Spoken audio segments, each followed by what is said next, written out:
Hi, I'm Sherry Reynolds from the English department at Old Dominion University, and I'm here to talk with you today a little bit about preparing the written materials for your job application. Now, whether or not you've ever been a strong writer before, you need to become one when you're applying for an academic position. Your cover letter will be the first impression that a search committee has of you. Your CV will be their second impression. I can't state enough how important it is that you carefully craft these documents. Today, I'll be making some suggestions to help you do that. First of all, we're going to talk about the cover letter.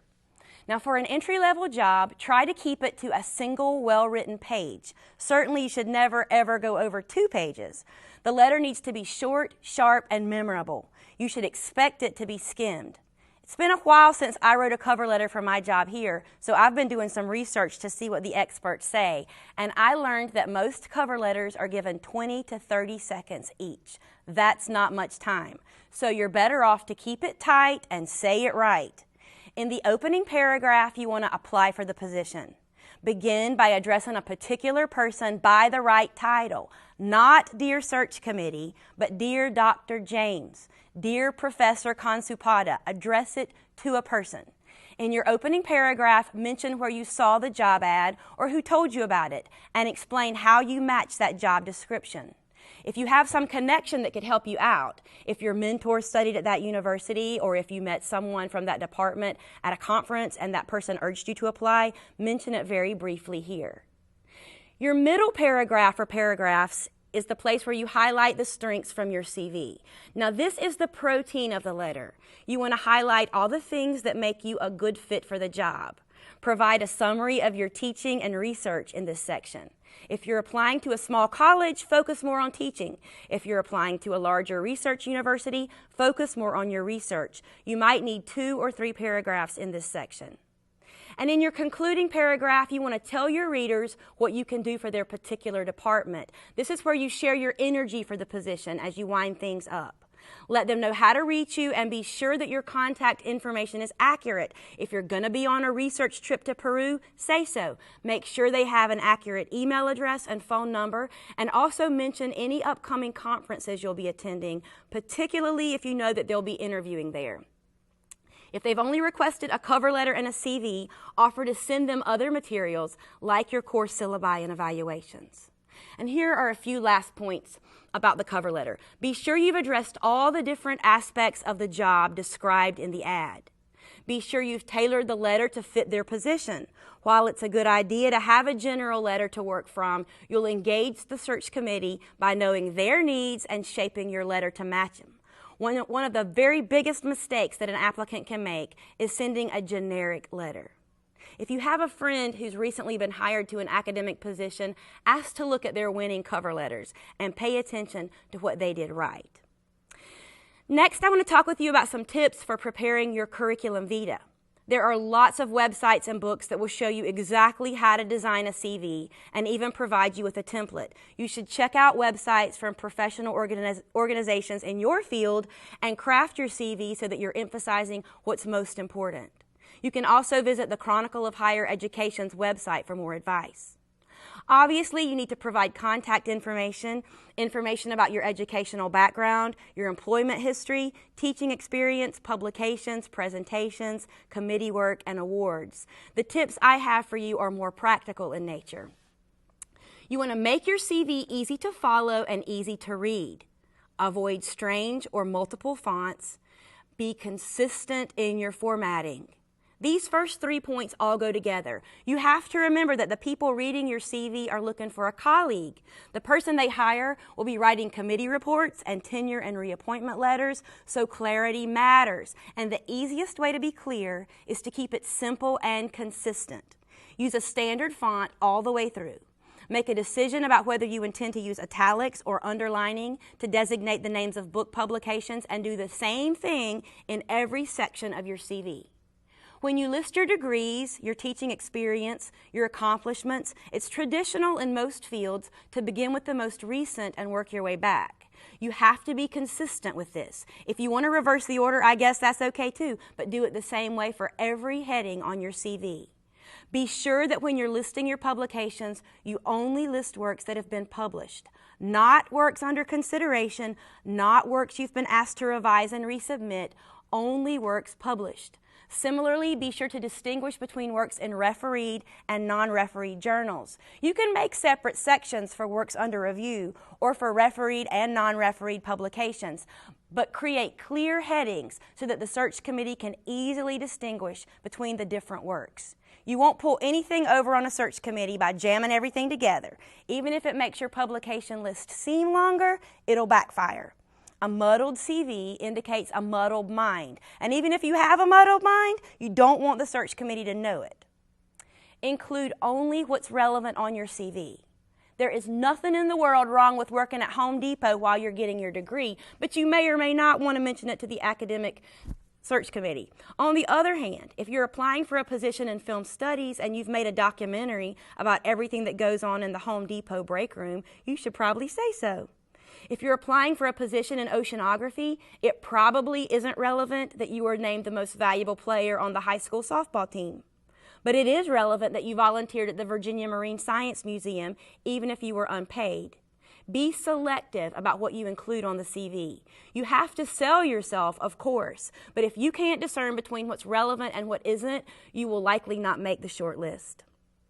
Don't let your CV turn into an encyclopedia either. It's a mistake to overload it. If you have so much great material that you're inclined to make it 10 pages, consider changing your headings to say select publications or select honors and awards. Of course you want to sell yourself, but you also want to reveal to the committee that you know what's meaningful in your field and what isn't. And if you wonder if your CV's too long, it probably is. Ask your mentor to take a look and advise you. Now here's some information about preparing additional materials that you might submit with a job application.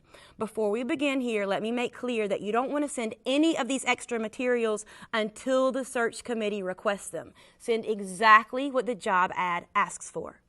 If you make the short list, you'll probably be asked for supporting documents, and that's when you'd send along things like a teaching or a research statement and course materials. First, we'll talk about the teaching and the research philosophy statement. The teaching statement or the research statement is the place where you articulate your values. Whether or not the committee asks you to send one in, the process of drafting a philosophy statement can actually help you become a better teacher or researcher, because as you bring to consciousness the ideas that inform your work, and as you find a language to articulate your methods, you will inevitably be better at assessing how well you're doing that work and how you might improve on it. I'm an English teacher and a writer, so I'm a little bit biased here, but in general, I think it's a good idea to let a particular experience speak to a more general belief or truth. In other words, tell a little story and let that story speak to your beliefs. Tell about the time the fire alarm went off in the middle of your presentation on the European economic markets in 1843. As you write your teaching or your research philosophy statement, imagine that someone is reading it. Take that person with you to a particular occasion that can illustrate your beliefs. I also recommend reading your statement aloud and listening to it, or have someone read it aloud to you so you can hear how you sound. Sample syllabi are also important components to any teaching portfolio. Like your CV, your syllabi should be clear and detailed and consistently formatted. You might also include assignments you use in classes, exams, even comments on student papers if you have those. If you don't have those, it's time to begin collecting them for future use. Of course, you want to also have copies of student evaluations, but also any evaluations you've received from faculty members or external reviewers. And as far as reference letters are concerned, be sure that you're collecting reference letters from people who know you and all aspects of your work. Ideally, you will have letters from people who can address your potential as a scholar, as a researcher, and as a teacher. Finally, remember that a search committee can ask for additional materials at any time, and you're lucky if they do, but you don't want to be putting all these things together at the last minute. So go ahead and prepare a portfolio with these documents. You don't need to include everything you've ever done, but you need to include samples that will indicate what kind of colleague you'll become. And again, organize these materials very clearly. Now, because I'm an English professor, I can't help offering you some quick writing tips.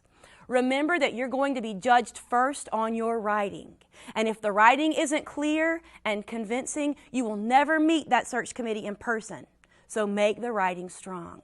Put your verbs in the active voice. Look at all your verbs in the cover letter and in all your supporting documents to make sure you aren't using passive is-was formations in most sentences. The isy-wasy's weigh your writing down. Let's talk about some examples here. Instead of saying universities are in need of teachers with critical skills, just say universities need teachers with critical skills. Instead of saying it is my belief that every first-year student needs to learn web design, say first-year students need to learn web design. Check every verb in your cover letter and teaching statement to be sure that you're using strong, active verbs. If you need help with this, get a copy of that famous old handbook, The Elements of Style by Strunk and White. Or make an appointment at Writing Tutorial Services and get yourself some verb rehab.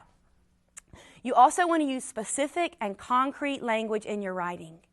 Instead of saying, I volunteer with various human service agencies in the region, try, I coordinate the volunteer training at the Richmond AIDS Information Network and answer the phones at the Fan Free Clinic.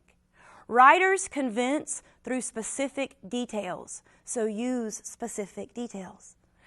You also want to be simple and efficient with your prose. Don't overwrite. Here's an example of overwriting. Just listen. As I prepare to launch my career in exercise science, I fully expect to be faced with challenges, and yet I feel I'm the perfect candidate for the job at Miami University because... The only useful part of that sentence was the end. Cut everything before I'm the perfect candidate because. The rest is what we call bloated prose, and you do not want to look gassy in front of your potential new colleagues. Structure your sentences carefully. After you've written a sentence, and then after you've written a paragraph, go back and see if you have shaped it in the best possible way. The strongest part of a sentence is at the end, so be sure you're ending on a strong note. Listen to this example. I presented a paper on the effects of tarantula hawk venom on mammals at the Big Bug Conference in Cleveland last March. That sentence is much stronger when it's reworked in this way. Last March at the Big Bug Conference in Cleveland, I presented a paper on the effects of tarantula hawk venom on mammals. You see, you've moved the strongest part of the sentence to the very end. Your research is what you're focusing on rather than that it happened in March. Now that's all the advice I have for you today. There are plenty of resources available to you with sample cover letters and CVs. You can check out the Chronicle of Higher Education website or the career centers of almost any university. Good luck with that job search.